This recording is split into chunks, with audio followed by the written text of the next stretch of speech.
एक बड़े भारी तांत्रिक थे, तो एक चेला पहुंचा, बोले गुरुजी हमको भूत सिद्ध करना। ठीक है चलो कर लो। अब भूत सिद्ध किया, जल्दी सिद्धि भी हो गई 13 दिन में। बरसाना की घटना है ये। बरसाना में पिशाची झाड़ी है, उसको पिसाई वन कहते हैं, जहां पर अश्वत्थामा को जब भगवान पांचों पांडवों के पुत्र को मार देने के कारण, अपराधग्रस्त होने के कारण अर्जुन ने जब अश्वत्थामा के मस्तक से मणि निकाली थी, तो वो रक्त प्रवाह बंद नहीं हो रहा था। उसकी पीड़ा से अश्वत्थामा कराहते हुए जब ब्रजमंडल पहुंचा, तो वहां पर उनको निर्देश प्राप्त हुआ कि तुमको इस पीड़ा से कभी निवृत्ति नहीं हो सकती। यदि इस पीड़ा से बचना चाहते हो तो श्री राधा रानी के बरसाना क्षेत्र में जाओ और वहां जाकर के पिशाची वन में वास करो, तब तुम्हें इसकी पीड़ा से मुक्ति तो मिलेगी, लेकिन खून तो निकलता ही रहेगा, रक्त निकल रहा है। तो 555 बीघा में वो वन आज भी है, पिशाची वन। तांत्रिक लोग, यक्षिणी भूत पिशाच की सिद्धि करने वाले लोग वहां जाते हैं। अश्वत्थामा उसी वन में रहते हैं, पिशाची वन कहा जाता है। सारे पेड़ वहां पर टेढ़े मेढ़े मिलेंगे आपको, और वहां की मिट्टी काली नहीं है, सफेद है, जल चुकी है भूत प्रेतों के ताप से। अब राधा रानी है, सबको शरण में रखती हैं, वो तो जगत जननी है ना। भूत प्रेत भी तो उन्हीं के तो हैं। हाँ, उस वन में हम गए, एक भी फलदार वृक्ष नहीं, पूरा कांटा ही कांटा चारों तरफ मिलेगा, डर जाओगे। तो वही की बात है। तो भूत सिद्ध हो गया। 13 दिन रहो उस जंगल में, ऐसा नियम है, 13 दिन रह जाओ तो यक्ष यक्षिणी सिद्ध हो जाते। भूत सिद्ध हो गया। भूत आया, बोले अब हम आपके साधना से प्रसन्न हो गए, अब आप हमको आदेश दो। अब चेला ने भूत सिद्ध किया। चेला कहा अब क्या आदेश दें? ऐसा करो, चांदनी चौक दिल्ली से कचौड़ी ले आओ।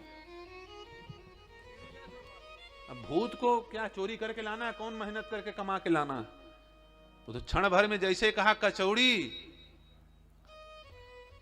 2 मिनट में कचौड़ी हाथ में। बोले और बताओ क्या चाहिए? वो चेला सोचा भूत बड़ा फास्ट है, अब एक काम करो, बंगाल से रसगुल्ला ले आओ। 2 मिनट में रसगुल्ला आ गया। दक्षिण भारत से जाओ, इडली डोसा ले आओ। भूत को लाने में क्या है? सोना चांदी जो बोले फट से सामने धर दे। बोले अब हम थक गए, अब हम तुम्हें क्या बोले? भूत ने कहा, बोले महाराज मेरी सबसे बड़ी समस्या है, मुझे 24 घंटे काम में लगाए रहो, यदि मैं खाली हुआ तो फिर तुम्ही को सबसे पहले खा जाऊंगा। मैं आ तो गया हूं, जो बोलोगे करूंगा, लेकिन यदि मुझे काम नहीं बताओगे तो मैं तुम्हें खा जाऊंगा, मेरी मजबूरी है। अब चेला रोए, बोले अच्छे फंसे। भाई मान लो हम 8 घंटा भी घड़ी देख के काम कराएं, तो 8-10 घंटा के बाद थक जाएंगे तो नींद तो आएगी ही। जब तक जगते रहेंगे काम कर, जहां सोएंगे हमें खा जाएगा। अब क्या करें? अब घबराया चेला, भागे भागे गुरुजी के पास पहुंचा। बोले गुरुजी मुझे अभिमान हो गया था कि मैं अब आपके बराबर हो गया, अब मेरे ऊपर कृपा करो, बचाओ, ये भूत तो हम ही का जैसी आराम किए दे रहा है।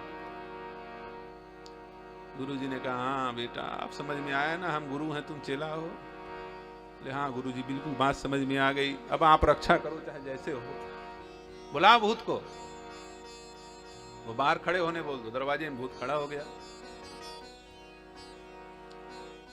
चेला को गुरुजी ने कहा, बोले सुनो, एक 10 हाथ का बांस गड़ा दो यहां आंगन में।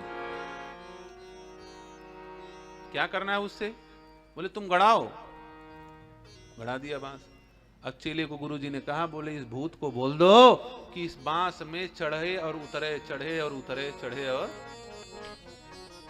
बोले जब तक हम कोई दूसरी बात ना बताएं, दूसरा काम ना बताएं, चढ़ो उतरो, चढ़ो उतरो। वैसे ही कहा तो भूत चढ़े और उतरे, चढ़े उतरे, मुंह ताके। ये दूसरा काम क्यों बतावे? वो भूत उसी में चढ़ रहा है, उतर रहा है। बचाया किसने? गुरु जी ने बचाया ना, तुलसीदास जी के रामचरितमानस को। अरे भैया, तुलसीदास को रामचरितमानस लिखने नहीं दे रहे थे विद्वान लोग काशी के। बोले क्या उल्टा पुल्टा करते हो, हम देववाणी वाले हैं, यहां क्या तुम्हें अवधी भाषा, खड़ी भाषा, भगवान जाने व्याकरण कहाँ है, कुछ पता ही नहीं चल रहा। ये क्या भाषा बोलवा रहे हो, क्या लिख रहे हो, संस्कृत का अपमान करते हो काशी में रह के। यहां तो केवल देववाणी चलेगी, यहां केवल वाल्मीकि रामायण का प्रचलन है और दूसरे रामचरितमानस वगैरह नहीं लिखा जाएगा। रक्षा किसने की? हनुमान जी ने। हनुमान जी ही बोल पड़े, अरे बाकी जो रामायण लिखे गए हैं वो देववाणी में लिखे गए हैं, लेकिन ये तुलसीदास जिस रामायण को लिख रहा है, रामचरितमानस को लिख रहा है, यह देववाणी नहीं, यह महादेव की वाणी है।